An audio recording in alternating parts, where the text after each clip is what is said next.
Good evening, everyone, and welcome to Ms. Surya Suresh, the Honorable Speaker of the Day. I am Dr. Rejikumar, Professor in Marketing Area at Amrita School of Business, Kochi. I welcome each one of you to the second day of the Great Amrita Alumni Conclave. As part of the conclave, we will be listening to Ms. Surya Suresh, one of our outstanding alumni. The title for her presentation today is Be Remarkable, Be Seen. Ms. Surya Suresh is currently working with Google as program manager. She has been associated with Google for more than 3 years now. Earlier in her career, she was employed with Amazon and Music. She completed her MBA from Amrita School of Business, Kochi, with specialization in operation and analytics in 2017. And she also completed her BTech in computer science from Amrita School of Engineering, Amritapuri, in the year 2014. See, as we all know, the world is recovering from the turbulence created by the COVID pandemic. We expect significant redefinition of individual skill sets, which are essentially required to manage the changes expected in workplaces. Now, it's going to be a big challenge to stand out in a crowd, create an impact which is lasting, and to be remarkable and to be seen. Ms. Surya Suresh will be offering a few valuable tips for future managers to understand, learn, and create a lasting impact in their corporate career. I welcome Ms. Surya Suresh to share her thoughts on the subject. Welcome, Ms. Surya. Thank you so much, Reggie sir. It is wonderful to be here and wonderful to be part of this amazing conclave. And thank you so much, everyone, for inviting me for the conclave. So, like sir already gave a short description, this presentation is about standing out and how to basically talk about what you have achieved and the impact of the achievements that you have had in your life. And this is not going to be specific to your personal life or your professional life. This is about everywhere. It's about all dimensions of life. All of these tips will be applicable over there. And I am not going to give you any short like acronyms or like a huge frameworks to remember, because we have so many acronyms these days in our life that I think we need an acronym to remember all of these acronyms. So I'm not going to leave you with any of those, but these are basically tips that is going to be easily applicable in our life. So before we start, basically these are the three things that I'm going to leave you with. One is a starter pack to highlight your achievements. Second is to promote yourself and to own your progress. And third is basically the title, Be Remarkable and Be Seen. So the first two basically accumulates and adds up to the third pointer, which is Be Remarkable and Be Seen. And before we start, a couple of things. One, this is basically what this is. This presentation is basically a learning from my experience and journey. And it is basically very context dependent. Third is that these are all tips that will help you to set yourself apart. And this is also real advice to basically thrive anywhere. Like I mentioned, it's not specific to a particular environment. And the fifth one is learning the skill of talking about your achievement. So this is basically to learn how do you want to talk about your achievement anywhere, irrespective of the environment. And what this is not is that it is not an official advice from experts. Like I mentioned, this is basically learnings from my experience and my journey. This is not the only way to approach your career. There could be so many other ways to approach your careers that so many other gurus might have taught you. And this is not to overthrow any of those learnings.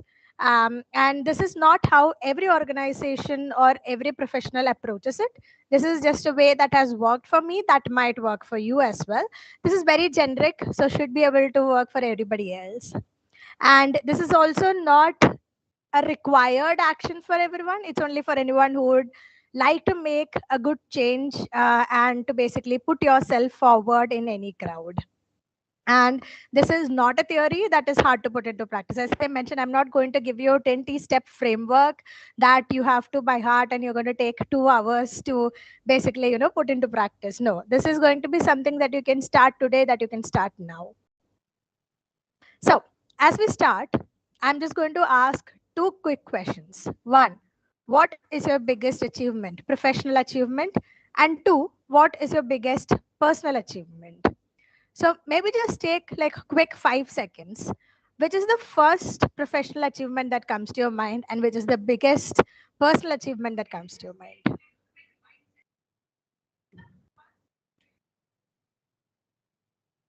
Now that you have thought about it, let me ask you, now that you have these achievements, are you sure that you're presenting it in the right way possible?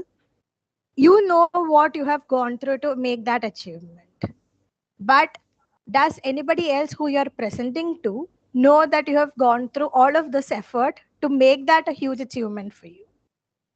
That is what is most important, because whether it be an interview or whether it be any situation in your life, maybe you're just meeting friends and you're talking about a project that you have done in your internship, unless and until you're really able to talk about how much impact that achievement has, I think people will not be able to realize the impact, or how what do I say, how like strategy, or like a huge world changing thing that you have done. Unless you present it in the right sense, nobody is going to know. So that's why I'm going to just talk about a starter pack to highlight your achievements. The most important thing, if you don't talk about what you have achieved, how will someone else know? You cannot assume that somebody knows it unless you talk about what you have achieved, right? So start at the beginning. Human attention span is reducing day by day. I think this is something we all have learned and heard a lot. So we need to highlight what is new, unusual, or surprising in your achievement right at the start. Start with the story right at the beginning. Say, hey, I helped my company reduce 26 million. That catches people's attention. How? How did you do it? If I start by saying, oh, I did a financial project, that there, people's attention is gone, right? So start talking about the big picture right from the start. Second, talk about impact. It is not just the what, it is about the impact. It's not just what you have done. You have done a project or you have done a huge achievement. Okay, but what is the impact of the achievement? What did you or your company or your college get from that huge project or that achievement that you have made? Third, keep them in the loop, whoever it be. If you are sending what you have achieved to the VP of the organization, maybe you will present a 20,000 view to them. When you're presenting it to, like maybe a skip level manager or someone, or if you're a student, maybe if you're presenting it to the chancellor of your college, you will be probably presenting a 10,000 view where you will go into few details. While when you're presenting it to your own manager or someone who needs to be aware of the work you have done, you present the 5,000 view to them, 5,000 feet view to them, right? So choose your audience and throw what is important. Understand what will capture the audience attention and show that to them in the right length and right elaboration possible. Fourth, it has to be detailed yet minimal. Basically, you need to talk about your achievement. You have to talk about your impact, but it has to be brief. If you're going to write 3 paragraphs about your achievement, nobody is going to read about it. It has to have the right action verbs, and you have to talk about what you have achieved. For example, if I say that I created a framework that is going to help my company save 20 man hours in a week by helping to, that's it. Like, you are bored. Like, you don't know what I'm talking about. But if I just say, I helped my company save 20 man hours, which was equivalent to $60,000 per year. That has captured your attention. Now, how did I do it? That was my impact, right? Now, if anybody has more questions about how you managed to do it, that is when you dive into the details. That is how you That is how the fourth point ties to the third point. You start talking from the 20,000 view and then you go down to the 5,000 view depending on your audience. And fifth, ruthlessly prioritize. Your interview, whether it be for your college admission or for your job admission, or whether you are presenting your achievements for promotion, you are not going to get enough time to talk about all the 20 or 50 projects that you have done in your life. You're going to be able to talk about maybe 3-5 projects at the maximum. So based on the scenario, learn how to pick the top 3. And as you grow in your career, those top 3 will keep changing. So learn how to prioritize according to the scenario, according to the question, and according to how much content you think you will be able to add when you're talking about it. Just imagine how much weight that can give, right? So this, according to me, is a starter pack to highlight your achievements. Have your facts, now talk about them, right? So you need to learn the skill of self promotion, basically talking about what you have achieved.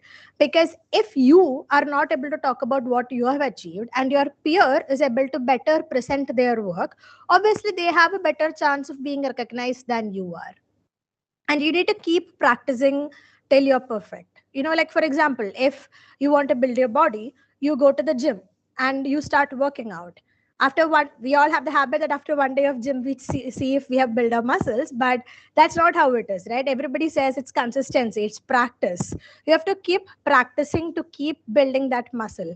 It's the same thing with self promotion also. It's not something that you can pick up one fine day. It's not something that one day you just start talking about it. Like one fine day you're thinking, okay, from today I'm going to start talking about my promotion. Like I'm going to self promote myself, I'm going to talk about my achievements. That's not going to happen, because you're going to flutter when you're talking.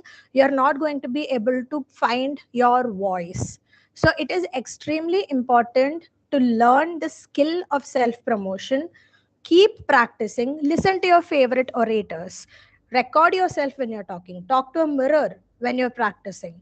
Find out what you want to talk about. Go through the 5 steps that we were talking about, like prioritize, talk about what all you want to discuss when you're talking about your achievement. And make yourself a packet that represents the person you are for the scenario. Customize it according to the scenario. Moving to the next key point that we were talking about. So 2 questions again. What do you intend to achieve in the next 6 months? And what do you need to do to reach this achievement? Let's just take 10 seconds, probably think about where you want to be in the next 6 months. And what do you think that you need to do to reach this achievement in the next 6 months?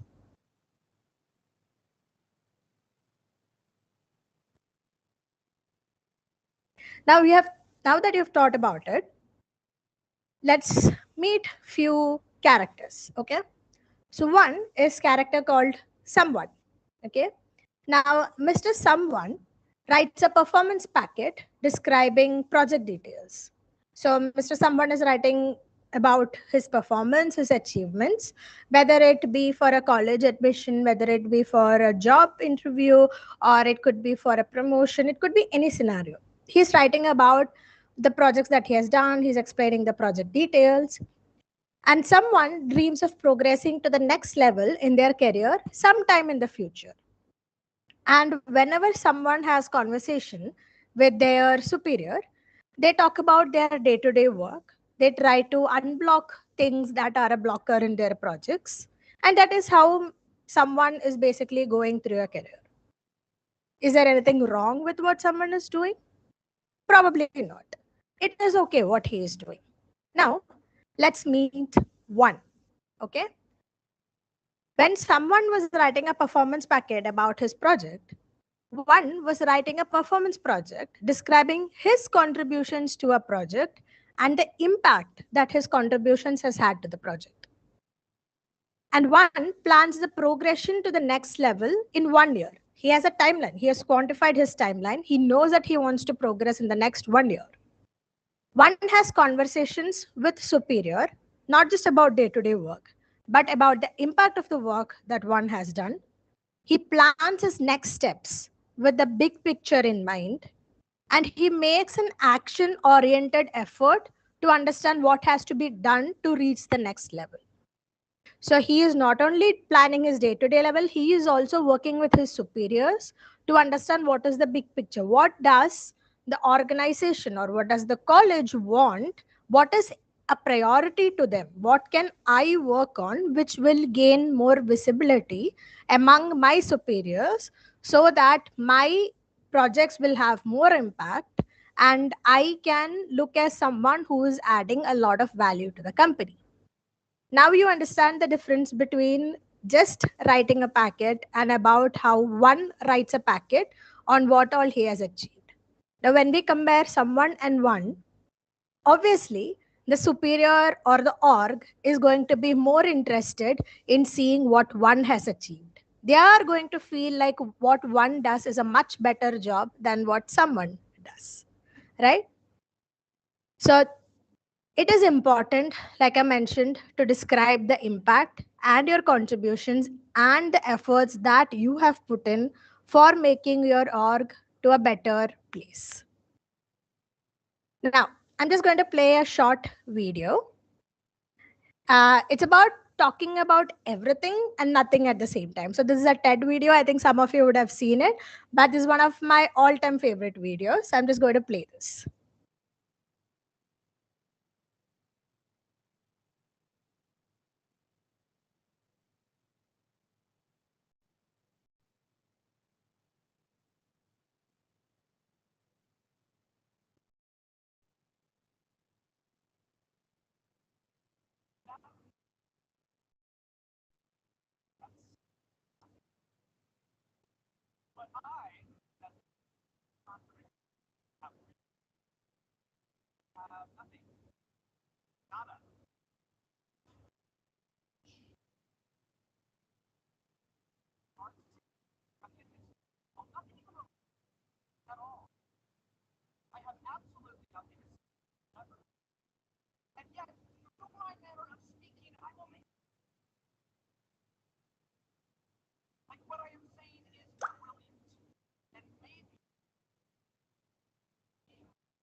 It is at maximum volume.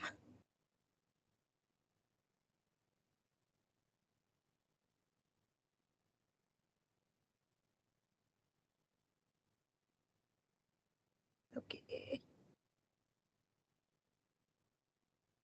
Okay, can you just give me 1 second? Let me. Sorry, yes? Surya, in Yeah. Teams, you should also share the audio, right, Kiran?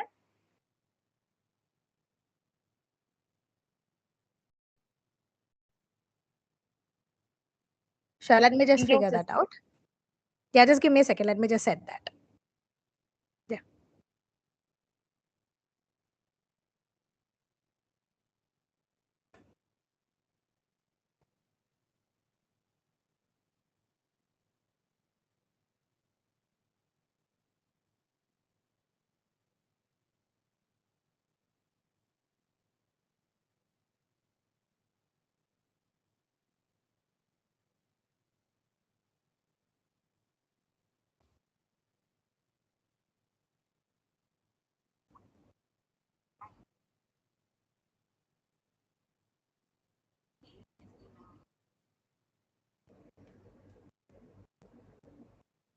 Now it's working.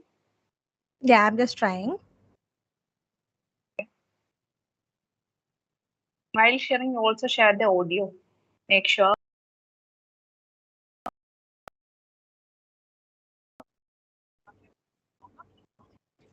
Is this audible? No. Okay.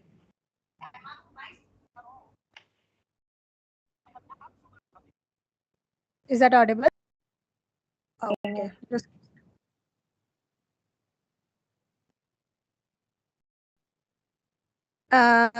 Yes, I have. Just give me 1 second. Sure, sure.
Is this audible now? Yes, yes, Is yes. this audible? Okay, sounds Yes, good. yes. Okay, let me just. Yes, yes, yes. Give me a second.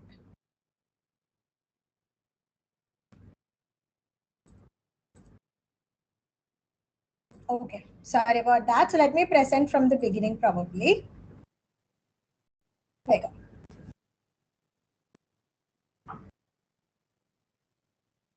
Sorry, Share your screen. I am sorry. I don't know why it's not coming. You didn't get it? Can you see it now? What about Please now? share. Yeah.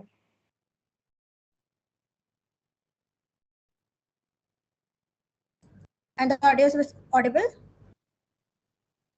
No, it's not playing. Yeah. Play. No, they're audible. Sorry.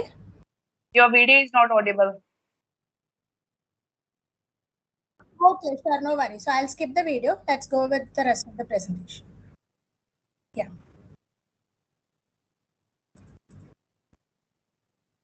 Okay, so basically, if anybody can go on to YouTube and see this video, it's actually a very good video, and it'll talk a lot about how you can talk about nothing and still talk about a lot at the same time.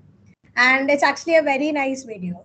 So sorry about the technical issues, but please, if you get time, please go ahead and watch this. It's called How to Sound Smart in Your TEDx Talk. All right, so moving on. Promote yourself and to own your progress.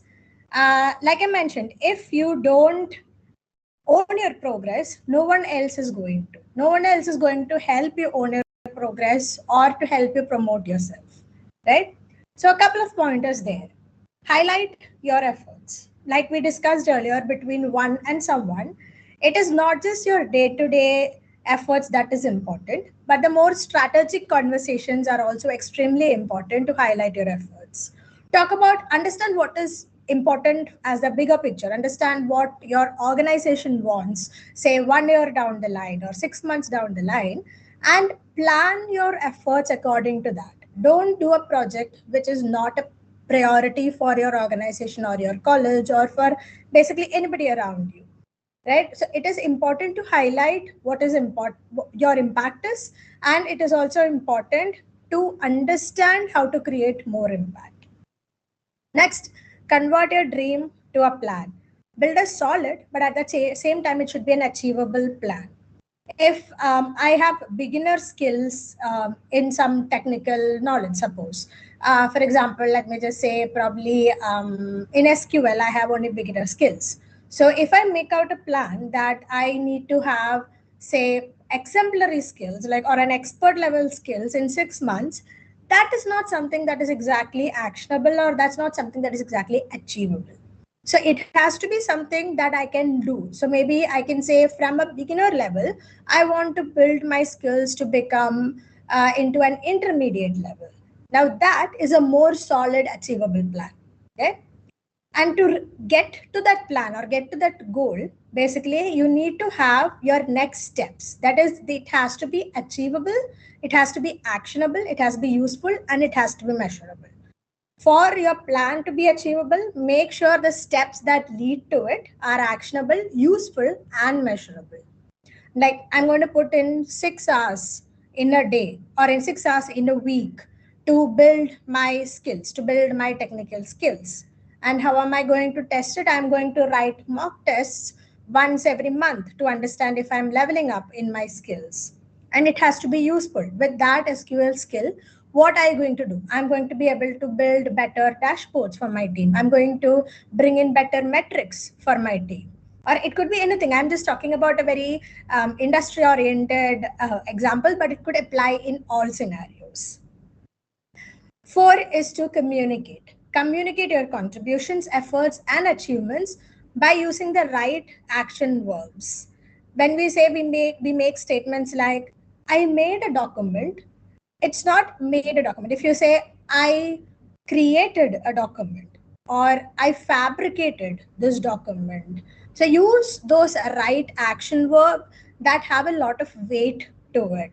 Like if I say, I worked with 50 team members on it, put a different word in terms of team members. Say, I worked with 50 stakeholders, because everyone you work with might not be from your same team. So if you say, I worked with 50 stakeholders, or even better, if I worked with 50 cross-functional stakeholders, it really throws a lot of weight into the sentence you're adding. You are using the right verbs and the right words to adjectives to your sentence. You're minimizing the number of words you're using, but you're increasing the impact that your words has. So understand how to exactly communicate your contributions.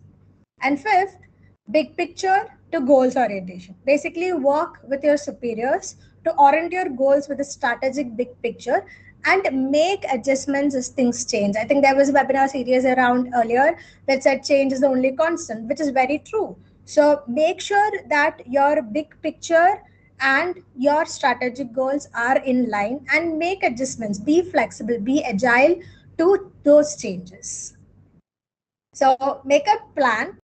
And this is one of my most favorite saying that someone had shared with me: ruthless prioritization of what you want to do. It could be what you're doing, what you're talking about. It could be anything in your life. Ruthless prioritization, agility, having the flexibility to change your plans, and communication. Keep people in the loop. That is extremely important. All your stakeholders, all your sponsors have to be in the loop anytime that you're talking about what you have achieved. So basically, don't be a someone, be the one who someone remembers even after you have left that organization, after you have moved on from the project. Be someone that people will always remember. Okay, now that we have gone through how to highlight your achievements and to own your progress, we are going to make sure that we stand out and we are seen. So how are we going to ensure that with all of this put into picture, we are still someone who stands out in a crowd? Again, back to those two questions, pondering questions. What is it about you that makes you stand out? And what is your elevator pitch? So it could be anything that you think stands out in you, or it could be anything that someone has said that stands out in you. For me, I have always had people tell me, you're very energetic. So that is one of my good standout characteristics, that I'm very energetic. And what is your elevator pitch? If you go and tell someone, hey, I'll do a good job in your project because I am very energetic, it doesn't do anything for them, right? My elevator pitch would be that I am extremely agile and I am ready to work on any project prioritize it properly, finish it on time, and make sure that stakeholders are always in the loop via the right channel of communication. Now that would be an elevator pitch. That's not exactly an elevator pitch, but I'm just talking about energy to, I'm basically just trying to map what stands out in me to my elevator pitch. So this elevator pitch is a very heavy term that we have listened to so many times, and all the things that we discussed earlier, the prioritization part, the flexibility, all that will decide how your elevator pitch looks. Always make sure that you have your elevator pitch ready. Like I would say that, like I'm not going to share my elevator pitch right now, but I can always say that this, and this is me. You can have that one short sentence that describes you, and that takes it a long way. I know someone who said, I'm a corporate professional, I'm a writer, and I'm a mom. That was their elevator pitch. And then there are subcategories to all of it. So it could be similar, something similar to that. Now, talking about how to be seen and remarkable, adorn yourself with the bling from your achievements. Whatever you have achieved, adorn yourself with that bling, right? If you have the facts on what you're talking about, then it is not gloating. You're not boasting about what you have achieved if you have the right facts with you. If you have the numbers or proof on what you have achieved, then you're not just bluffing. Always remember that. So there is always a characteristic that it depends on the society you grew up in also, but there is always a characteristic that when you're talking about your achievements, people will think of it as if you're gloating or you're boasting about what you have achieved. But as long as you have all the right numbers and facts and proof of what you have achieved, it is not gloating, it is not boasting, and you have every right to talk about your achievement, because like we said before, if you don't talk about your achievement, nobody else is going to. Journal your achievements, then talk. Make an all-inclusive list. It could be anything. Like when I have write out that I am a great plant parent, I have made sure to keep all my plants alive. I think that is a great achievement because I know a lot of people who can't even do that. So I'm suggesting make an all-inclusive it, journal it, write everything out. Now prioritize, pick, and then talk on what is required. Like we mentioned earlier, depending on the scenario, customize, prioritize what you want to talk about, and perfect your elevator pitch. Practice, practice to find that voice on what makes you you. Third, influence your stakeholders. Make sure to leave a map, a mark on the stakeholder map. Make sure your stakeholders remember you. It takes a village to make a project, So make sure that you have left your mark in that map and create a strong network of advocates for yourself. Create an influence among your stakeholders that they know the work you have done, that later on, when you want someone to talk on your behalf, you can always depend on them because you have left that impact on your stakeholders. 4, gather feedback and act on them. So it's not just important to gather feedback from the experts and mentors, but it is also important to gather feedback from your peers. There is a lot you can learn. There is also a time as you progress in your career when feedback from your subordinates or reportees will also take you a long way, right? And from that feedback, filter. Not all feedback would be important for you. Filter what you want to work on. I generally look at what is the most common theme in the feedback that I have to work on. I pick on that and then I put that into practice. And 5th, have some fun, like keep the boring text away. Put some content that will catch everybody's audience. Put some fun facts over there. Talk about how, maybe bring in something that will catch people's audience. Like in any speech or any journal or anything, when someone is someone brings in a little bit of humor, a bit of salt and pepper to it, it feels less boring. It catches people's attention more. So it's important to have some fun. People will still remember that when, people will attach that fun moment to the context, and that will put you in a better position in the stakeholder map. Okay, so basically have a thirst for being seen. Be a strong advocate for yourself and for others around you. When you know people around you are not strong enough to be their own advocates, make sure to be a support system for them. Make sure to help them and ask them to be their own advocates. Support them in whatever way you can. Recognize that you're remarkable, talk about how you're remarkable, and keep being remarkable. So basically, that was a third takeaway. Be remarkable, be seen. A set of achievements plus your attitude plus action will basically lead to a lot of excellence. And I think all of these pointers that we talked about will help you reach there. Now, if you are interested in continuing this journey, there is a workshop that is conducted by Google for external as well as internal participants called I Am Remarkable. So if you're interested in continuing this journey, please do go check out g.co/I am remarkable, and you can take a workshop. You can even facilitate workshops, and it will help you in your journey to self-promotion. Now, very important, document your milestones for posterity, because things that you have done years ago or even months ago, you might not remember it when you really need it.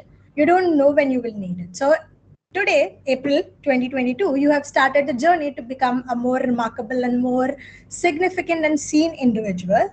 So as you progress in your career, it would be important for you to look at these milestones and talk about what you have achieved. So start your journaling journey today. Start writing out your achievements so that when you have to talk about, you can just pick up from them and put them into buckets, and you can just pick up from them and talk about your achievements.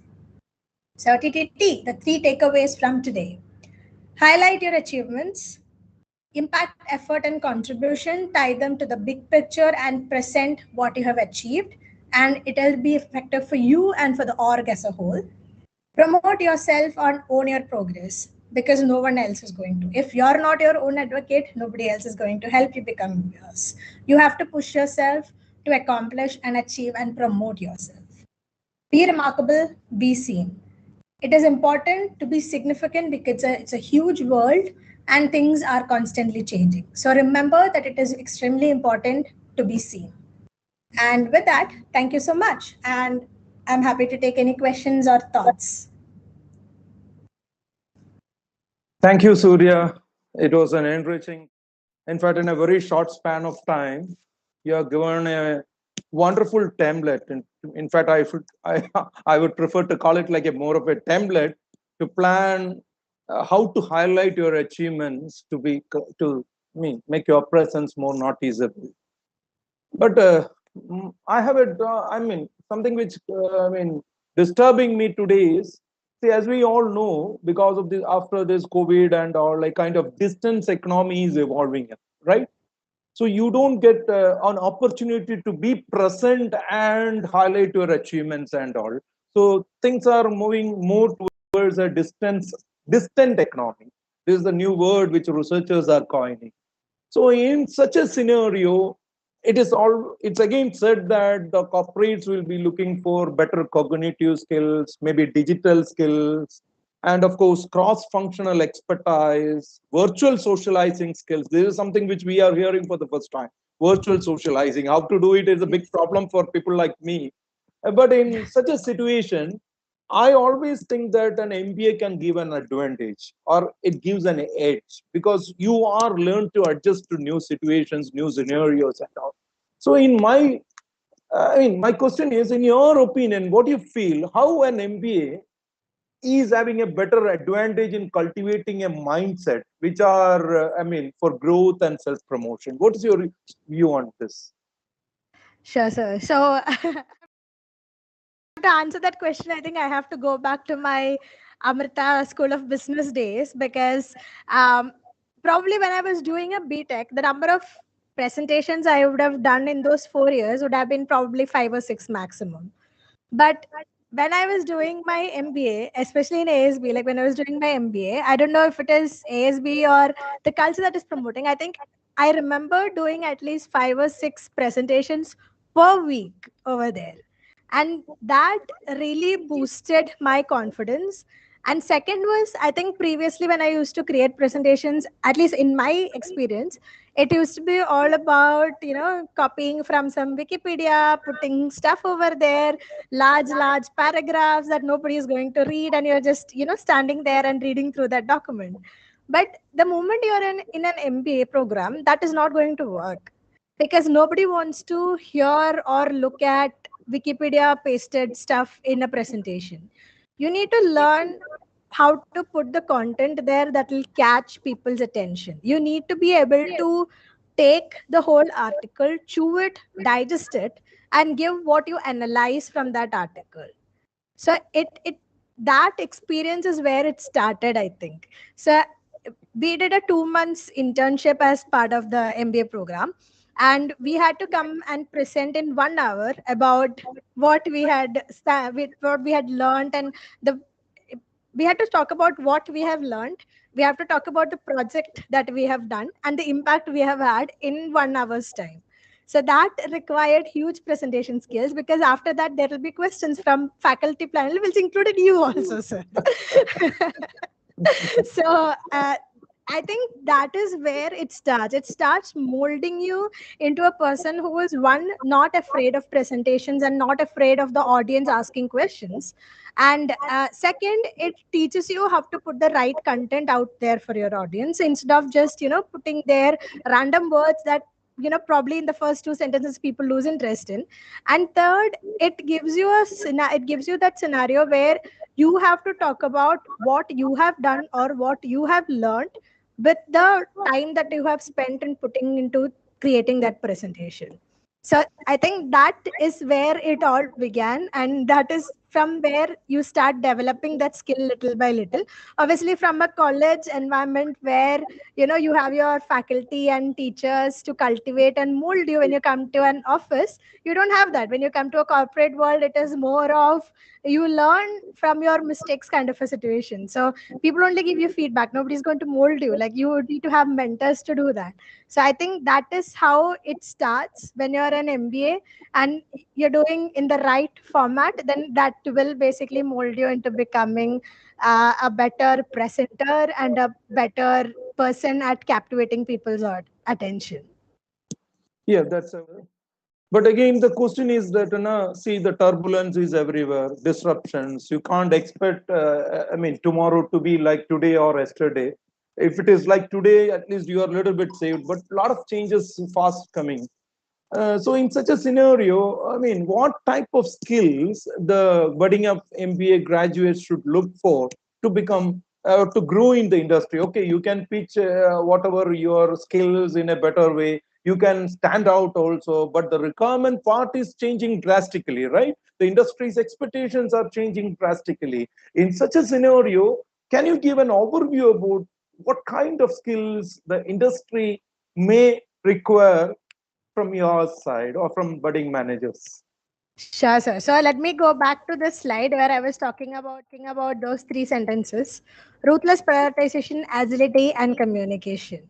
You need to prioritize as an individual. When companies are looking for what skills you have an opportunity to either talk about three skills what the company is looking for, or three skills what is required in the current industry, or you have the rights to talk about 10 skills which were probably relevant 3 years ago.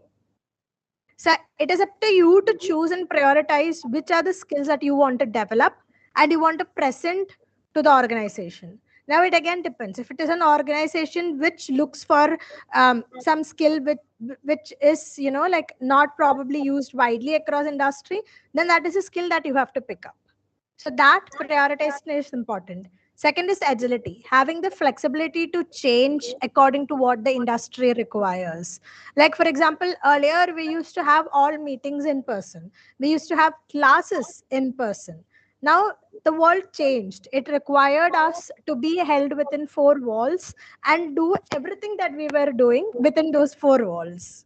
So with that minimal flexibility to travel or minimal face-to-face time, I think it required us to mold ourselves or change ourselves to be flexible and be more agile to what the world is demanding. And third, communication. It became more and more important, because as a student or as a professional, nobody is watching you work. Nobody is watching the efforts you're putting into what you're doing at home. It is up to you to showcase the efforts that you have put in and showcase the results that you've been able to bring. And that applies across everybody. It is not just for a student or for a corporate, even for a researcher like you, sir. Unless you put out a paper communicating on what you have achieved from your research, nobody is going to know that Rejikumar has spent 6 months researching a paper. So I think these three cover that very, I think very, wholesomely, but at the same time very generically. But having said, I have one more question coming up in my mind.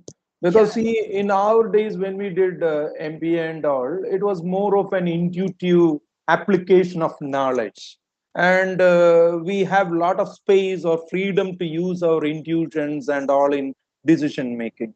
But now with the data coming so prominent, now with the tools going to help you and the technology intervening everywhere, I many times feel that the current kind of MBA curriculum is creating certain stereotype thinkers or doers in the industry. So, do you seriously feel that MBA is becoming a kind of stereotype? And if you believe so, what are the kind of I mean, how to break it?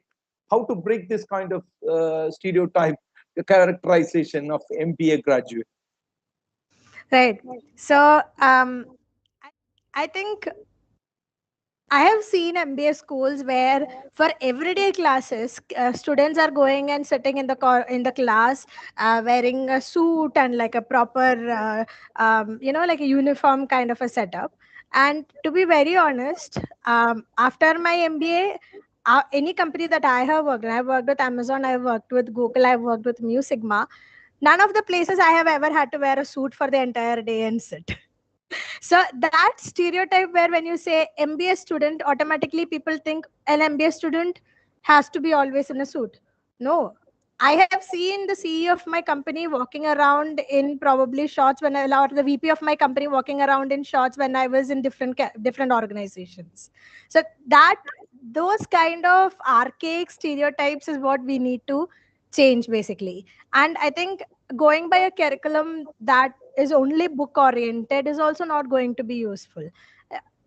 In our MBA, we had teachers who are from, like in ASB, we have teachers who are from the industry as such. Like you have industry experience. A lot of our in-house faculty have industry experience. And along with that, we have a lot of guest faculties who come from industries and do guest lectures for us. So they are folks who are very updated, and they know the content, how the world is changing and how the industry is changing.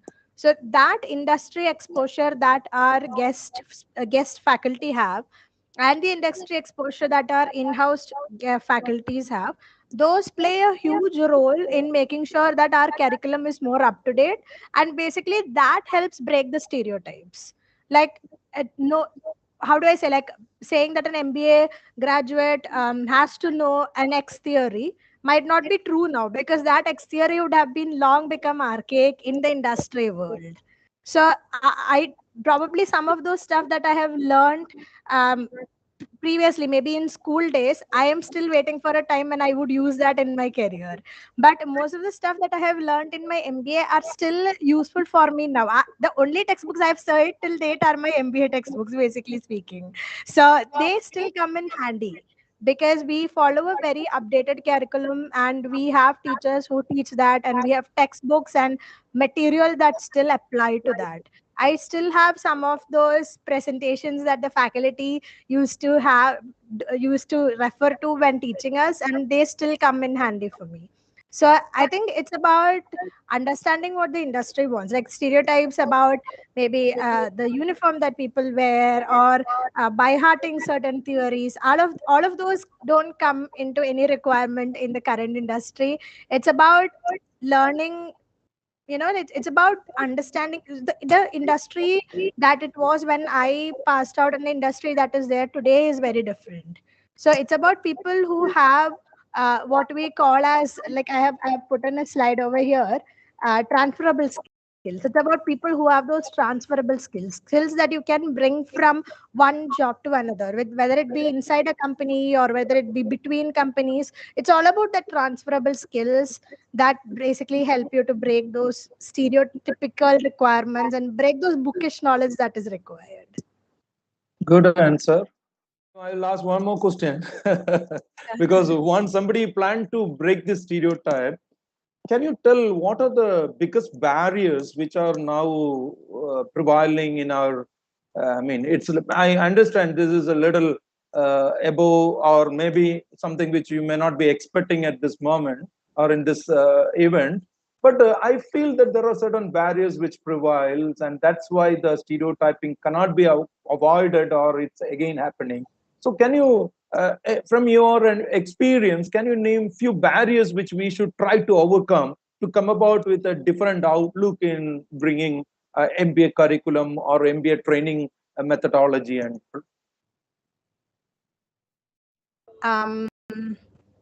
so are you talking about MBA curriculum, or is it like the is barriers it like, in people's they say, minds? yeah, people's mind mostly, because like institutions have certain mindset that if you don't follow this uniform and all, then our ranking can fell down. Like that, certain mindset issues are there.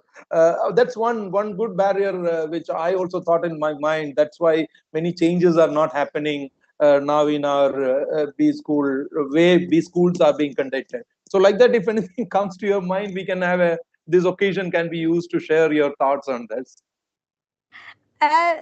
I don't think there is any barriers in our curriculum as such, but probably when you talk about mental barriers that people have, there could be various in that probably, but I don't know what all is relevant in the scenario. Like if you look at the corporate world today, DEI, or basically diversity, equity, and inclusion, is a very important topic, or it is extremely important for all organizations these days.